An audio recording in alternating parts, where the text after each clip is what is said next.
Pak, bentar Pak Tan. Lebih dari sepekan penyelidikan, kasus pembunuhan Anggi Lestari, seorang siswi SMK di Mesuji masih buram. Hingga Kamis siang, identitas pelakunya pun belum terungkap. Kapolres Mesuji AKBP Adi Hermanto menyatakan penanganan kasus pembunuhan tersebut melibatkan Polda Lampung.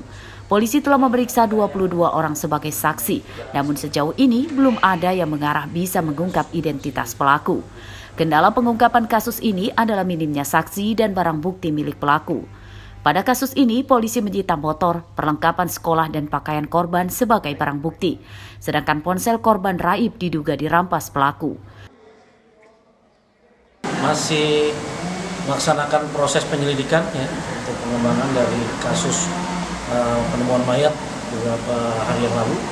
Nah, tentunya saat ini masih kami dalam proses penyelidikan yang sampai saat ini kami telah memeriksa sebanyak kurang lebih 22 saksi. Ini itu belum ada yang mengerucut atas nama.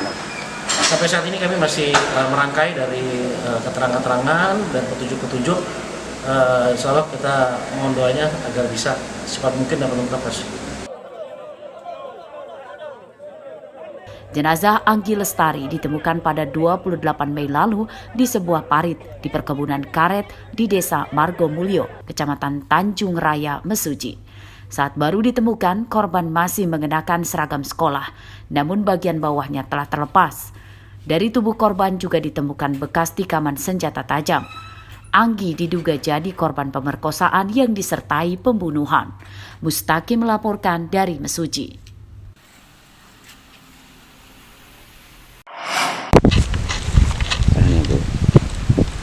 Seorang wanita bernama Suryani, warga Desa Teladas, Kecamatan Dente Teladas, Tulang Bawang, Kamis siang mengaku sebagai korban sekelompok mafia tanah. Ia menyatakan tanah sawah miliknya seluas 7 hektar diserobot diduga oleh seorang kepala desa dan para kerabatnya. Padahal tanah Suryani sudah bersertifikat yang kini masih dipegangnya. Yang sebelah ini yang bernama Bagus. Sengketa bermula ketika sawah milik Suryani diakui oleh seorang kepala desa dan kemudian dijual kepada orang lain. Alasannya katanya surat saya palsu. Yang kita pegang suratnya dalam bentuk apa sih Bu? Bentuk sertifikat. Masih sudah pernah melaporkan ke Polda? Saya udah lapor ke Polda tapi dalam proses. Apa harapan intinya Bu? Harapannya Bu? Harapan saya lahan saya pokoknya bisa pulang sama saya lagi. Dugaan penyerobotan tanah mengejutkan para petani padi yang mengelola sawah milik Suryani. Mereka kini dilarang bercocok tanam di sawah tersebut oleh para terduga pelaku. Ini atas nama Ibu semua ya? Iya, atas nama. Saya kan mau nggarap itu ya, kata Pak RT itu nggak boleh digarap dulu gitu loh. Soalnya itu bermasalah lahan itu katanya. Gitu Pak. Berarti diusir lah ya, nggak boleh nanam. Iya, nggak boleh nanam saya, setengahnya ya diusir lah gitu. Setahu Ibu, Bapak itu lahan siapa? Bu Suryani, tahu saya mah. Selama sekarang, ini Pak? Katanya yang itu, yang garap itu? Yang garap sekarang, Pak Sugi itu. Ya tahu, saya punya bujur, surat di tempat bujur. Ya katanya tempat bujur gitu, tentu dulu. Sertifikatnya udah ada kan itu Pak? Oh iya. Ya. Apa harapan Bapak dengan adanya permasalahan ini Pak sebagai petani atau warga gitu? Ya saya nggak tahu. Harapan Bapak apa kira-kira? Minta apa? Apa jangan sampai ada masalah lagi ke depannya? Oh ya mintanya ya jangan ada masalah ya, harus damai aja minta saya. Udah bersertifikat, tanda sertifikat ada tuh. Nih.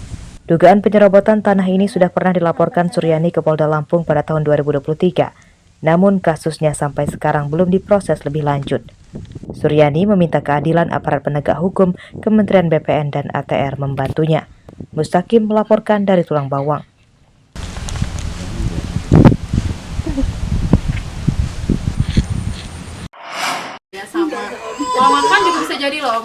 Pengentasan anak kurang gizi atau stunting di Lampung Barat terus dikebut.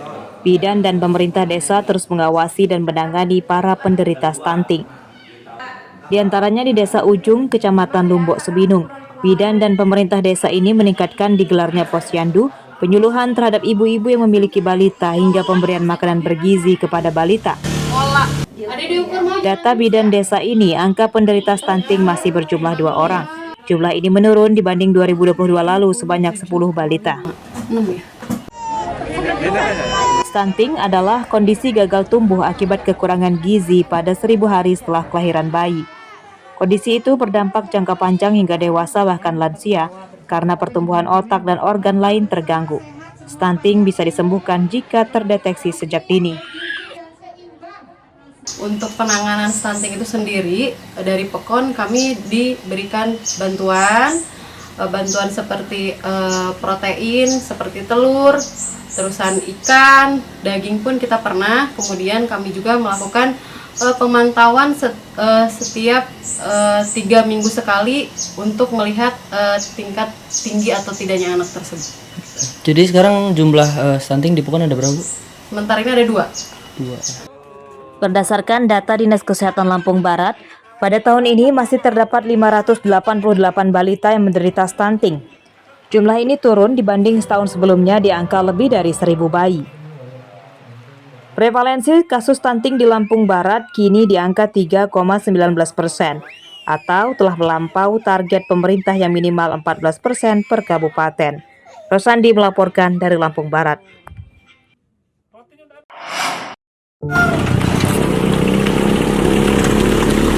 Desa Sumberjo, Kecamatan Bengkunat, Kabupaten Pesisir Barat, hingga kini belum menikmati listrik PLN. Untuk kebutuhan sehari-hari, mereka membuat pembangkit listrik tenaga matahari secara mandiri dengan menggunakan panel surya yang disambungkan ke aki besar atau yang biasa dipakai untuk aki mobil. Di antaranya Katemi. Ia menyatakan modal pembuatan pembangkit tenaga surya untuk kebutuhan rumah tangga sekitar 5 juta rupiah. Dengan modal tersebut, ia bisa menyalakan 3 lampu dan 1 televisi. Namun banyak kelemahan pembangkit ini yang diantaranya daya tampung strum yang terbatas. Terlebih saat musim hujan karena pengisian strum ke aki tidak maksimal. Jadi selama di sini udah lamanya sekitar 16 tahun itu. Nah, jadi belum ada lampu, belum ada apa, jalannya masih becek.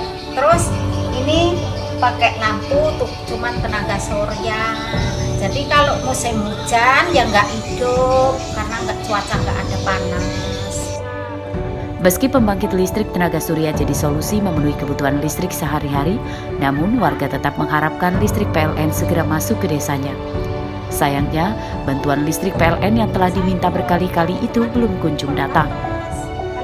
Proposal mengajukan ke pihak PLN, baik diperpanjang dari pemerintah kabupaten, rekomendasi tembusan dari Sekda sudah, cuman mereka belum ada tanggapan. Sudah berapa kali kita mengajukan proposal ke PLN? 3 kali, Pak. Terakhir kapan? Di bulan ini, Pak. Alasannya mereka nggak ada alasan, cuman hanya mereka nanti mau survei gitu saja. Faktanya? Tidak ada. Tidak ada tim survei yang datang? Ada. Warga Desa Sumberjo, Pesisir Barat mendesak pemerintah memperhatikan nasib mereka. Kebutuhan mendesak mereka saat ini adalah jalan aspal, listrik PLN, dan infrastruktur telekomunikasi. Rosandi melaporkan dari Lampung Barat.